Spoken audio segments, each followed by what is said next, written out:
आज आइए हम लोग क्लास 12 का एनसीईआरटी का चैप्टर 8 राष्ट्रीय आय लेखांकन का क्वेश्चन देखते हैं। एमसीक्यू। निम्नलिखित में से किस क्षेत्र भारत की राष्ट्रीय आय में अधिकतम सहयोग देती है? सेवाएं। निम्न में से कौन सा प्रत्यक्ष कर है? प्रत्यक्ष कर, निषेधात्मक, आबकारी कर। राष्ट्रीय आय लेखांकन का मानक प्रारूप तैयार किया था रिचर्ड स्टोन ने। घिसावट व्यय निम्नलिखित में सम्मिलित है। घिसावट व्यय जीएनपी घिसावट व्यय में सम्मिलित होती है। एनएनपीएमपी बराबर होती है जीएनपीएमपी माइनस घिसावट। 7 सकल निवेश का भाग निम्न में से कौन सा सही नहीं है? घरेलू सीमा में पुराने वस्तुओं का क्रय विक्रय। सामूहिक आर्थिक क्रियाकलापों को मापने का आधार होता है। शुद्ध निवेश, आय का चक्रीय प्रवाह, स्टॉक में परिवर्तन, विदेशों से अर्जित शुद्ध साधन आय। इसका आंसर होगा बी, आय का चक्रीय प्रवाह। आय का चक्रीय प्रवाह। अब क्वेश्चन नंबर 9, जीएनपी अपसायक माप कह सकता है। जीएनपी सभी वस्तुओं एवं सेवाओं का औसत कीमत स्तर ये नाप सकता है। निम्नलिखित में से कौन सही है? तो इसमें सही है NNP equal to GNP minus घिसावट। राष्ट्रीय आय तथा घरेलू साधन आय समान होती है जब, कब समान होती है? विदेशों से अर्जित शुद्ध साधन आय शून्य हो, शुद्ध निर्यात शून्य हो, विदेशों से अर्जित शुद्ध साधन आय ऋणात्मक हो, शुद्ध निर्यात आय धनात्मक हो। इसका आंसर होगा ए, विदेशों से अर्जित शुद्ध साधन आय शून्य हो। क्वेश्चन नंबर 12, निम्न में से कौन सा सत्य कथन है? इसमें सत्य कथन होगा सी, कुल राष्ट्रीय उत्पाद घिसावट व्यय, ये दोनों को जोड़। राष्ट्रीय प्रपोज्य आय जीएनपी एट एमपी प्लस विदेशों से शुद्ध चालू अंतरण भूभाग GDP NFIA NNP at FC plus विदेशों से शुद्ध चालू अंतरण भुगतान। इसका आंसर होगा ए। यदि किसी देश को विदेशों से प्राप्त निव्वल आय ऋणात्मक हो तो सकल घरेलू उत्पाद ग्रेटर देन होगी सकल राष्ट्रीय उत्पाद। विभिन्न उत्पाद इकाइयों की मूल्य वृद्धि ज्ञात करने के लिए शामिल करते हैं। किसको शामिल करते हैं? अंतिम वस्तुओं एवं सेवाओं का मूल्य को। सरकार के राजस्व के अंतर्गत कौन सा कर शामिल होती है? आयकर, निगम कर, सीमा शुल्क कर। तो इसमें होगा निगम कर। स्फीतिक अंतराल को ठीक करने के लिए प्रमुख मौद्रिक उपाय कौन सा है? इसमें होगा डी, इनमें से सभी। बैंक दर में वृद्धि, खुले बाजार में प्रतिभूतियां बेचना, नगद कोष अनुपात में। निम्नलिखित में कौन सी सही है? प्रपोज्य आय बराबर होगा व्यक्तिगत आय प्रत्यक्ष कर। द्वितीय क्षेत्र में निम्नलिखित में से कौन सी सेवाएं सम्मिलित है? विनिर्माण। विनिर्माण जो है वो द्वितीय क्षेत्र में सम्मिलित है। राष्ट्रीय आय में निम्नलिखित में से किसे सम्मिलित किया जाता है? राष्ट्रीय आय में हस्तांतरण भुगतान, शेयर और बॉन्ड की बिक्री से प्राप्त राशि, काले धंधे से प्राप्त आय, इनमें से कोई नहीं होगा जो राष्ट्रीय आय में सम्मिलित होगा।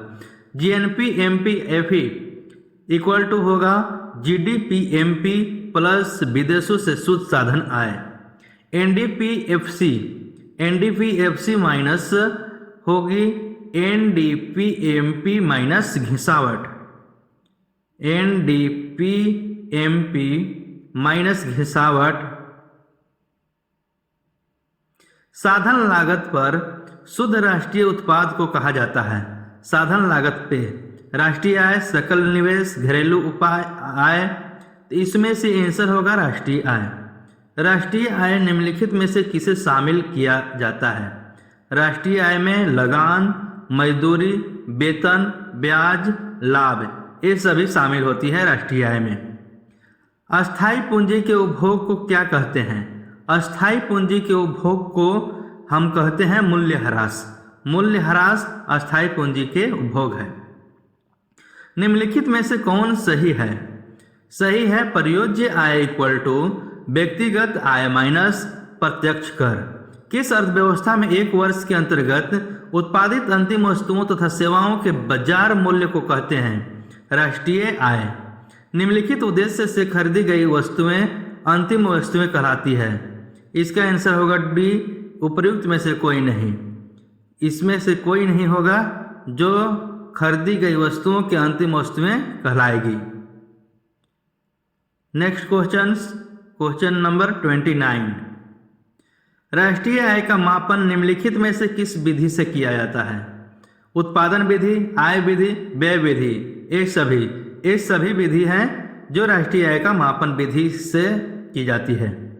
एक अर्थव्यवस्था में कौन सा क्षेत्र सम्मिलित रहता है? प्राथमिक, द्वितीय, तृतीय। ये सभी क्षेत्र अर्थव्यवस्था में सम्मिलित होती है। तृतीय क्षेत्र के अंतर्गत निम्नलिखित में से कौन सी सेवाएं सम्मिलित हैं? खनन, निर्माण, संचार, पशुपालन। इसका होगा तृतीय क्षेत्र में सेवा क्षेत्र आता है संचार।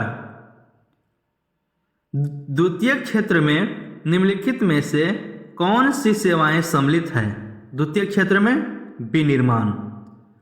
प्राथमिक क्षेत्र में निम्नलिखित में कौन शामिल है? प्राथमिक क्षेत्र में भूमि, वन, खनन। ये सभी होगा भूमि, वन, खनन। राष्ट्रीय आय के आकलन में किसी वस्तु या सेवा का मूल्य एक से अधिक बार शामिल करना कहलाता है। एक से अधिक बार शामिल किया जाता है। अगर राष्ट्रीय आय को आकलन के लिए किसी वस्तु या सेवा का मूल्य एक से अधिक बार शामिल किया जाता है तो वो दोहरी गणना कहलाती है। दोहरी गणना कहलाती है। लाभ के निम्नलिखित में कौन से घटक हैं? लाभांश, अवितरित लाभ, निगम लाभ कर, उपर्युक्त सभी होगा। राष्ट्रीय आय में निम्नलिखित में से किसे सम्मिलित किया जाता है? इनमें से कोई नहीं होगा। राष्ट्रीय आय में इनमें से कोई सम्मिलित नहीं होता है। राष्ट्रीय आय की गणना निम्नलिखित में से किसे सम्मिलित की जाती है? नई अंतिम वस्तुओं को भारतीय कंपनियों द्वारा, विदेशों में पर्यटन द्वारा। ये सभी होगा। सकल राष्ट्रीय उत्पाद की गणना में निम्नलिखित में से किसे सम्मिलित नहीं किया जाता है? तो इसमें सम्मिलित नहीं किया जाता है पुरानी वस्तुओं का क्रय विक्रय और मध्यवर्ती वस्तुओं को। तो ये अभी दोनों होगा। एनडीपी एमपी बराबर होती है जीडीपी माइनस घिसावट। स्थिर मूल्य पर आंकलित सकल राष्ट्रीय उत्पाद क्या है? तो वास्तविक जीडीपी होती है, वास्तविक जीएनपी स्थिर मूल्य पर। अर्धनिर्मित वस्तुएं क्या कहलाती है? अर्धनिर्मित होती है और मध्यवर्ती वस्तुएं कहलाती है। धन्यवाद।